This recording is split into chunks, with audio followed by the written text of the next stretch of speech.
Et bonjour à tous, c'est Germain de Webax. J'espère que vous avez la forme. En tout cas, on se retrouve comme d'habitude, comme le veut la tradition, pour un nouveau tutoriel PrestaShop. Aujourd'hui, on va voir comment et pourquoi vous devez rester maître du trafic entrant sur PrestaShop. Je vous apprends rien, vous le savez déjà depuis le temps. Les ventes découlent principalement du trafic entrant sur la boutique. Personne ne vient sur votre shop, personne n'achète. Je sais que ça semble évident ce que je vous dis, pourtant il y a énormément de cas de boutiques en ligne où on voit ce scénario. Et donc il vous faut des canaux qui vous apportent du trafic, sauf qu'il faut rester prudent. Parce qu'il y a des entreprises pour lesquelles ça fonctionne très bien, sauf que le trafic vient principalement d'un canal. Et lorsque ce canal il saute, bah, ce qui fonctionnait bien ne fonctionne plus. Alors, j'en ris comme ça, mais en fait, des fois, euh, c'est vraiment des fois presque fatal parce que bah, le gros des ventes vient d'un seul canal. Et ce qui est dangereux, en fait, c'est quand ça marche bien. Parce que quand ça marche bien, on considère cela comme normal, puis on s'y habitue, puis un jour, il peut y avoir une cassure, et là, bah, justement, c'est l'angoisse, on essaie de comprendre qu'est-ce qui s'est passé, et si le trafic, justement, chute brutalement, bah, ça peut être fatal, quoi. Et surtout quand on peut, justement, entre guillemets, juste subir, quoi. Donc, la dépendance de tiers et le changement brutal, on doit être prêt à ça, puis on doit être prêt justement à s'adapter rapidement sans que ça remette tout en question. Et on sait qu'on va être dans un monde maintenant où on voit bien, hein, il y a des changements qui arrivent du jour au lendemain, etc. Personne n'a été averti, boum, il y a un changement de stratégie, boum, il y a un changement de règles. On est dans un monde comme ça, et donc, dire, je peux pas vous dire comment c'était avant, parce que voilà, euh, j'allais dire 30 ans en arrière ou 40 ans en arrière, c'était déjà comme ça, mais j'ai l'impression que maintenant, c'est quand même, il y a toujours des virages qui sont pris au dernier moment, et donc de plus en plus des rebondissements, et il faut être prêt à s'adapter, quoi, c'est ça. Si on est sur la corde raide tout le temps, et qu'il y a un changement brutal, ben, on peut basculer, puis c'est ce que vraiment on veut éviter. Voilà. Bah écoutez, je crois qu'on va voir ensemble comment rester maître du trafic entrant sur PrestaShop. C'est parti, on y va. Go. Donc, voilà votre boutique PrestaShop, non, qui n'est pas là, qui est ici. Euh, donc, il vous faut du trafic. Hein, ça, c'est essentiel et je pense que c'est l'une de vos préoccupations.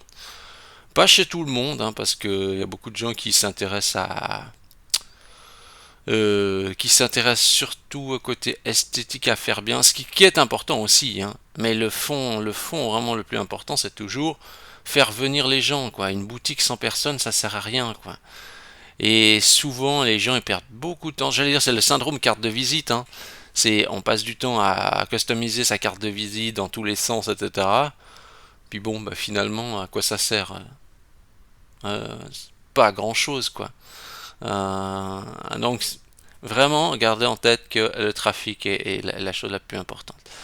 Euh, Maintenant, je vais vous montrer un truc qui est le biais du survivant.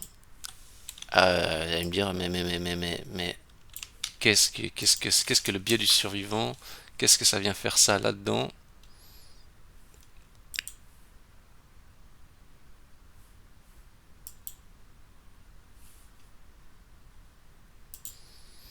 Mais en fait, regardez, ça c'est plutôt marrant. Enfin, c'est plutôt marrant. J'aime bien cette illustration parce qu'il montre en fait, c'est un avion quand les avions étaient partis, avion de chasse, étaient partis au combat. Là, il montrait en fait, c'est des avions qui sont revenus du combat et il montre les impacts de balles qu'il y a eu à l'avion. Donc l'avion a réussi à revenir en ayant tous ces impacts de balles. Il a réussi à revenir à la base. Donc vous pourrez lire, hein, si jamais, c'est biais survivant. Puis justement, ça c'est quelqu'un qui a fait qui a fait une analyse. Donc c'est vrai que qu'est-ce qu'on serait constaté, on serait tenté de dire, c'est que bah, finalement il faut qu'on optimise. Justement, là il y a voyez, c'est par tous ces impacts de balles, bon, on serait tenté de dire, bah finalement, il faut qu'on renforce toutes ces zones-là, hein, parce que voilà, ça a été impacté par les balles, il faut qu'on les renforce. Et en fait, c'est l'inverse. Puisque l'avion arrive à, bah, c'est ce qu'a fait je sais plus si c'était le physicien, théoricien ou l'analyste qui a fait ça, mais en gros, ce qu'il a dit lui, c'est non, on va pas optimiser ce qui est criblé de balles pour renforcer le truc, parce qu'on sait que si c'est criblé de balles ici, il arrive quand même à revenir. Donc en fait, ce qu'il faut optimiser, c'est les zones ici non criblées de balles, puisqu'en fait, finalement, toutes les zones qui sont là, qui n'ont pas été criblées par les balles, sont plus des zones critiques parce qu'on ne sait pas si l'avion peut revenir si c'est impacté là. En tout cas, ici, on sait que si c'est fighté ici, ici, ici, ici, eh ben, l'avion il arrive à revenir. Et vous allez me dire, oui, mais c'est quoi le rapprochement avec vos sites e-commerce? Ce que je veux dire par là, c'est que si vous savez que bah, justement, le SEO, bah, ça vous rapporte du trafic, peut-être passer ici, que la publicité ad, ça vous rapporte du trafic, c'est ici, que ça. Ne cherchez pas continuellement à non plus à amplifier trop ça, etc. Essayez aussi d'explorer des pistes que vous n'avez pas encore pour solidifier le reste.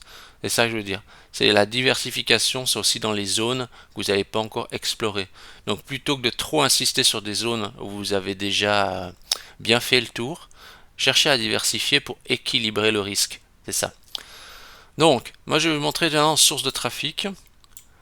Parce que c'est vrai que qu'est-ce qu'il y a comme source de trafic? Donc les sources de trafic, bon, je regarde un petit peu quelques articles comme ça. Ça date un petit peu, mais on voit ici il y a le trafic par source. C'était à l'époque de Google Analytics. Ou bien. Bon, alors on va prendre ici. Donc il y a une partie, c'est recherche, donc SEO, donc recherche naturelle, direct, réseaux sociaux, les sites référents, la publicité payante, autres et email. Donc on voit en fait les différentes possibilités que vous avez pour faire venir du trafic chez vous. Alors franchement 5% de trafic payant, alors là je me dis, je sais pas de quand ça date, cette 2015, ouais bah ça a bien changé je crois, hein, parce que là, 9 ans plus tard, hein, j'ai envie de dire, les e-commerçants s'ils n'ont pas du trafic payant, hein, en tout cas même je vois dans mes clients, mais ils font pas de vente, hein, je veux dire, s'il n'y a pas du Google Shopping qui est mis par là, ils coupent Google Shopping, ils font plus de vente quoi. Ou très peu. Donc ouais, ce qui était dit à l'époque n'est plus forcément valable aujourd'hui, mais en fait ce qu'il y a c'est qu'on voit qu'il y a différents canaux de trafic possibles. Je vais prendre un autre lien. Source de différents trafics. C'est encore... donc on voit là une partie en SEO, une partie mail, accès direct au site par les réseaux sociaux, par de sites référents ou par... Ça a l'air de dater aussi. Regardez, recherche payante, 0,27%. SEO, 50% carrément. Ouais, ouais, mais tout ça a trop changé, hein, ça a trop changé. Par contre, là, on voit les 6 principales sources de trafic.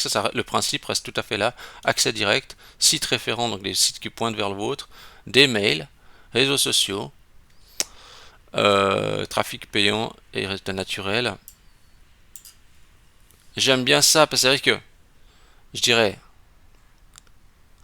en accès direct, l'accès direct directement sur votre site, hein, donc les gens tapent l'URL là-bas. Là, c'est quand même un travail autour de la marque, hein, c'est ça qui est pas facile, hein. Faire populariser votre marque. Référent, avoir des sites qui parlent de vous, de nouveau, il faut être un peu popularisé, et ça, c'est tout un enjeu.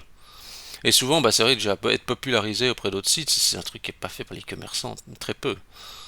Résultat naturel, bon, les gens le font mais indirectement en nommant déjà correctement les produits, ce genre de choses, mais une bonne partie des commerçants, ça reste quand même grandement optimisable. Le référencement payant, donc Google Ads, donc shopping qui est fait par beaucoup d'e-commerçants, qui est des fois le moins fatigant entre guillemets euh, par rapport au retour qu'on peut obtenir, mais très risqué parce que quand on coupe quand on coupe ça ou quand il y a une explosion du décoût sur Google la publicité ou que le canal se bloque, ah, il peut se retrouver sans vente. Donc il faut en fait une répartition. Vous voyez, s'il y a 1, 2, 3, 4, 5, 6, même 5 canaux, il faudrait que les 5 apportent 20% du trafic. Comme ça, même s'il y a un qui tombe, vous avez toujours 80% du trafic, quoi. Réseaux sociaux, bah, le problème c'est qu'il y a beaucoup d'e-commerçants, ils font des réseaux sociaux, mais c'est des réseaux sociaux, c'est je poste un truc, puis il y a quoi? Il y a un pauvre like, quoi. Mais ça, c'est valable pour moi aussi, hein. Moi, quand je fais une publication, il y a un pauvre like. C'est pas une bonne strat, ça. Donc, je vous explique les mauvaises strats à appliquer. Alors, ce que je veux dire par là, c'est que moi, je crée un contenu, je le partage sur les réseaux sociaux, puis voilà, s'il y a un like, il y a un like, s'il y a rien, il y a rien.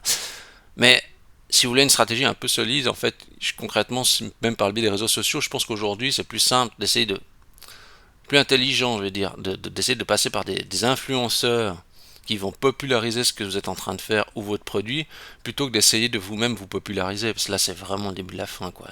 C'est trop de travail, c'est trop de... Je veux dire, si vous êtes un influenceur vous-même, ok, mais sinon, si vous êtes une société et que vous essayez de faire des réseaux sociaux, souvent ça marche pas, quoi. Servez-vous de gens chez qui ça marche, quoi. Et puis les mails, bah aussi, ouais, des fois c'est trop peu utilisé. Il y a des commerçants qui ont plein de mails, mais ils travaillent pas assez leurs clients, alors que finalement ils pourraient les réactiver, faire des choses avec eux, quoi. C'est ça. Donc, ouais, ouais. Je vais juste prendre un autre client que j'ai vu. Oh, je dis, j'ai pas fait des analyses très profondes, hein, sur les liens que j'ai trouvés, hein. J'ai fait une petite recherche comme ça au préalable. J'ai regardé quelques petits trucs. J'ai dit bon. Euh, j'ai regardé ça. J'avais trouvé ça aussi. Alors, ici, c'est pas vraiment ça qui m'a intéressé, c'était la fin. Un commentaire. Toujours bon de rappeler quand on voit comment une mise à jour de l'algorithme Google peut impacter le trafic et le chiffre d'affaires SEO. Selon moi, se constitue une base de courrier qualifiée est le seul moyen de garantir qu'on puisse toucher son audience, quelles que soient les évolutions du web. Donc ça veut dire d'avoir des mails. Et en maîtrisant son budget, contrairement aux communautés sur les médias sociaux, avec la baisse de l'engagement, le reach, etc. Là. Donc, c'est vrai que quand vous avez les mails, vous avez toujours le moyen de contacter vos clients. Quoi qu'il se passe, vous pouvez toujours envoyer un mail. Mais si vous avez, vous voyez, c'est aussi le fait d'avoir une main mise sur la chose, quoi. C'est ça. Et je trouve ce commentaire très très juste. Il n'y en a qu'un seul commentaire, mais j'ai trouvé très juste et content de le voir, ce commentaire. J'ai posé la question à ChatGPT, comment diversifier les sources de revenus avec mon e-commerce pour éviter qu'il s'effondre si un canal de trafic se bloque. Il m'a répondu des trucs. C'était pas tout à fait ce que je voulais. J'ai dit, on va dire les sources de trafic. Donc il a dit SEO, ok, donc référencement naturel. La publicité, donc en l'occurrence mon e-commerce ici c'est surtout Google Shopping, un peu peut-être de Ads Text, mais je dirais Google Shopping principalement. Du marketing de contenu, bah oui, parce que c'est souvent sur la plupart des sites e-commerce, mis à part les produits, il n'y a rien, il n'y a pas de conseils, ou alors s'il y a du conseil, c'est des conseils, excusez-moi, mais nuls, générés avec ChatGPT qui servent à rien. On veut des vrais conseils, avec un vrai ton, une vraie ligne éditoriale, des photos et vidéos. On veut un truc qui nous intéresse. On veut pas ces contenus dégoûtants générés par l'IA. Ça n'a pas de sens. Les réseaux sociaux, bah voilà, oui, mais il faut encore-t-il le faire bien, passer plutôt par des influenceurs. L'email marketing, bah oui, il faut aussi activer des mails chez vos bases clients existantes. Des partenariats, bah oui, si vous êtes, je dis si vous êtes si vous vendez des produits complémentaires, des produits euh, nutritionnels, etc. Je sais pas, pour le fitness, bah, faites des deals avec des fitness, faites des partenariats aussi dans le monde réel, faites pas que le web. Au cas où le web il est en train de descendre ou vous subissez une baisse, vous avez quand même des partenariats dans le monde réel. Marketing d'affiliation, ouais, ça c'est. Il y a de ceux qui évangélisent le truc, ça je suis peut-être moins fan. Publicité native, donc ouais, peut-être plus dans les journaux et tout, c'est beaucoup plus. Ouais, peut-être moins. Marketing vidéo, là, alors la vidéo, je dis oui, mais il faut choisir son canal vidéo de où vous le faites. Pour moi, il n'y a qu'une seule plateforme, c'est. Bah, regardez si je dis à. Euh, euh, j'ai pas fait la recherche, hein, donc je fais comme ça. Meilleur élément alimentaire. Euh, Sportif. Ok, regardez les vidéos, c'est YouTube qui sort, donc voilà. Il faut être là, quoi. Il faut être là, c'est vraiment. Il les met en avant. YouTube est lié étroitement à Google, donc ça vaut la peine d'y être. Pas besoin, ne cherchez pas la perfection, des montages hollywoodiens, etc. Pas besoin de tout ça. Ce qu'on veut, c'est juste l'information. Donc, c'est ça le plus important. Et vous améliorerez petit à petit au fil du temps. Voilà. Dit comme ça, c'est tellement simple. Euh, oui, et donc, regardez, c'est vrai que, regardez, Google Shopping, vous devez avoir. Les gens, ils cherchent des articles. Si je recherche, non, je ne prends pas, je ne prends pas ce type de produit. Mais ils cherchent de la Way Gold, eh ben, voilà. Si tout de suite, et en plus là, c'est pas forcément montré en haut à l'horizontale, mais dans la plupart des cas, ça montre à l'horizontale en haut. Euh, VTT, euh, VTT, j'allais dire pas cher, mais vous allez croire que je suis gros rat. Et voyez, qu'est-ce que vous voulez, qu'est-ce que vous voulez que je vous dise? Ici, c'est tellement fort, il faut y être, quoi. C'est ça. Euh, ah oui, il y a ici le truc des marketplaces, parce qu'il y a des gens, ils me disent, ouais, les marketplaces, tout ça. Alors les marketplaces, ce principe nouveau, je trouve que c'est intéressant, mais ça doit être un canal, et pas un canal trop puissant non plus, parce que, euh, bah oui, vous avez Amazon, forcément. Bon, pour la Suisse, vous voyez, moi, je suis moins, enfin, j'ai pas vraiment une expertise poussée sur Amazon, parce que, voilà, en Suisse, nous, on vend pas vraiment sur Amazon, mais bien sûr que je suis un acheteur sur Amazon. C'est vraiment génial pour l'acheteur, mais pour le vendeur, c'est moi ce que j'aime moins dans ce genre de truc, c'est qu'on est un peu esclave du système, on maîtrise rien entre guillemets, le client il est protégé, il y a des barrières, on peut pas le contacter directement, on est soumis à plein de règles, on n'est pas libre, vous voyez ce que je veux dire? On est des, on est un peu esclave de la chose. Et eux, ils sont là, en train de régner d'une main de maître sur vous, quoi. Après, c'est une question d'état d'esprit, hein. Moi, je suis pas trop ça, j'aime pas trop. Je peux comprendre, ça peut être un vecteur important. Mais à titre personnel, j'ai déjà expérimenté Marketplace pour différentes choses. Et moi, quelqu'un qui fait la pluie et le beau temps juste au-dessus, avec une emprise trop importante, je suis pas fan. J'aime pas. Euh, Ça, c'est tout comme bah, pour la Suisse, vous avez aussi Galaxus. Donc, vous pouvez éventuellement envisager de vous mettre chez Galaxus. Euh,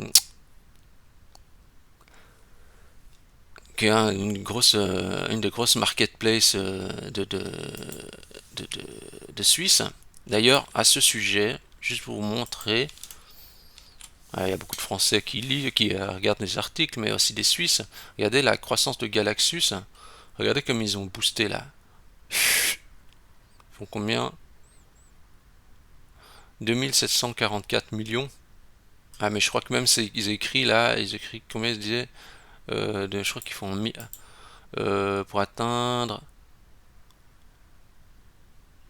2,7 2,744 milliards de francs.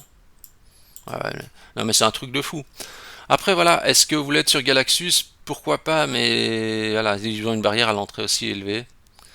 Euh, à nouveau, je dis, ça peut être toujours intéressant, ça peut être un canal, mais le truc c'est que s'il devient trop important, soyez prudent. Soyez prudent parce que le jour où ils disent ah, on a trouvé un plus gros que vous, on veut plus de vous, ah, on change les conditions, on veut plus 10% de marge, on veut 10% de commission, on veut 20. Vous voyez, ils peuvent faire un truc qui peut vous entraîner vers le fond. Et je connais des sociétés, tout allait bien, et tout à coup le deal a changé, et ils n'ont pas pu suivre, et ils ont dû fermer. Donc vraiment, faites attention à ça. Je vais vous montrer un autre truc aussi. Je suis où là? De nouveau, j'ai trouvé des pages comme ça, hein. J'ai juste me promené un petit peu. Là, je suis sur Amazon. Alors, ils disent, ok, vous voyez, qu'est-ce qu'ils nous disent? Ils disent, ouais, euh, voilà, ils disent, comme chaque année, très bonne vente entre mi-novembre, nanana. Euh, Qu'est-ce qu'ils nous disent? Voilà. C'est plus ce que j'avais vu. Ah, voilà, pardon. Vous avez fait 118 commandes sur Amazon avec Prime pour l'entreprise et cette année vous avez à 13 commandes. Ouais, le gars il dit qu'il achète moins. Je crois que j'avais trouvé un truc plus intéressant. Plutôt calme en effet sur Amazon. Enfin, ouais, il disait je vends peu cette année sur Amazon. Je me demande si ça vaut encore le coup de vendre ici, etc. Il y a des pics sur. Alors, ce que je veux dire par là, c'est qu'en fait, il y a sur ces marketplaces, vous êtes beaucoup de monde. Il y a toujours un qui peut venir fracasser les prix. Le classement de la visibilité, bah, vous gérez pas. Après, vous allez me dire, oui, mais dans Google, c'est pareil. Oui, c'est vrai, mais dans les marketplaces propriétaires, c'est-à-dire c'est des sociétés quand même privées. Ouais, bah, bah, Google aussi, vous me direz. Mais je sais pas comment dire ça. Vous voyez, c'est encore plus violent. Et dans Google, je veux dire, les changements sont quand même toujours. Voilà. C'est. Et de toute façon, je dirais qu'il peut y avoir un changement brutal dans Google. Ce qu'il y a, c'est qu'en fait, faut pas avoir tout dans le même panier. C'est toujours la même chose, quoi. Parce que de toute façon, peu importe le canal, il peut y avoir un truc qui change du jour au lendemain, quoi. C'est ça. Euh, c'est vraiment ça qu'il faut garder en tête, donc pour pas prendre de risques, quoi. Et puis, qu'est-ce que j'avais noté d'autre? Ouais, le marketing de contenu, bah,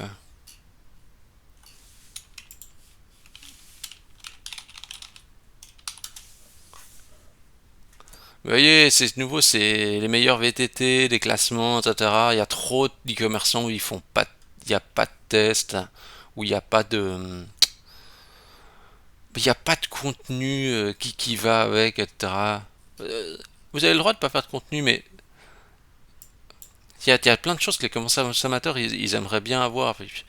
Ce qui est terrible, c'est qu'on voit des marques, c'est même pas leur métier. Red Bull, ouais. Bon, alors c'est des 2017. Ils auraient pu tricher puis renommer au moins le titre, hein, puis mettre 2024. Mais des boîtes qui n'ont rien à voir des fois, enfin rien à voir.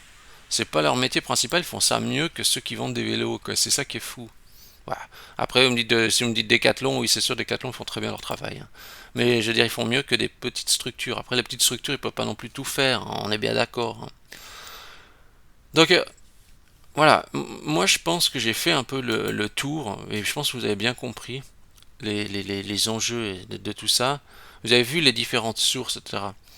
C'est que si vous savez qu'une source est très forte chez vous, dites-vous, si demain ça chute ou ça s'en va, comment vous faites? Bon, moi je peux vous dire à mon échelle, hein, bah oui, je fais aussi attention. C'est comme pour les clients. Les clients, j'essaie de faire en sorte qu'il n'y a pas un client qui devient trop gros non plus. Parce que si un client est très gros et qu'il part, eh ben c'est contraignant, vous voyez? Donc j'essaie toujours d'avoir des clients de taille raisonnable et je leur dis toujours avant, c'est bah écoutez, on peut exécuter tant, mais pas plus que ça. Voilà. Et ça leur convient ou non. C'est en fait une exposition au risque, hein. Vous voyez, parce que on connaît plein de sociétés qui ont eu quelques gros clients et quand le client part, bah il tombe. C'est un peu ridicule, hein, mais combien de fois c'est ça? Et donc du côté du e-commerce, c'est exactement la même chose. Et vous pouvez être aussi un e-commerce avec quelques gros clients, hein. Donc ça aussi, il faut essayer de atténuer et lisser pour éviter que qu'il fasse la pluie et le beau temps sur votre business en fait, c'est ça. Donc regardez les sources de trafic, posez-vous la question si un des canaux se bloque, est-ce que vous pouvez survivre? Si c'est le cas, félicitations, vous êtes un king. Si c'est pas le cas et que vous coupez un canal puis vous pouvez vraiment basculer, cherchez vraiment des alternatives. D'ailleurs, repensez aussi à la période du Covid. Vous voyez, quand il y a les restaurants, bah, ils n'avaient plus la possibilité de faire des deals en réel. Alors là, c'est bien sûr, c'était extrême, hein, mais ou même on voit des fois quand il y a des tensions ou quand il y a des manifestations, etc., bah, ils peuvent plus faire de business. Il faut qu'ils aient des plans B pour pas que le chiffre d'affaires soit complètement à zéro, quoi. C'est ça. Et comme on va dans un monde aussi voilà, il- on va pas être non plus toujours négatif, etc. Mais c'est un monde dans lequel il peut y avoir des perturbations. Il faut on puisse faire face à ces perturbations et être assez adaptatif, quoi, c'est ça. Bon, je crois que tout est dit. Si vous avez aimé cette vidéo, vous pouvez liker la vidéo, vous pouvez vous abonner à la chaîne YouTube, vous pouvez rechercher Webbax dans Google. Regardez comme je suis content, ça fait toujours plaisir de recevoir une notation. Et puis sur ce, ben, je vous dis bonne réflexion à tous et n'oubliez pas, la réflexion que vous allez faire là, si vous répartissez bien sur ce trafic, eh ben, c'est comme une assurance pour vous pour pouvoir tenir pour le futur. Merci à tous, à la semaine prochaine.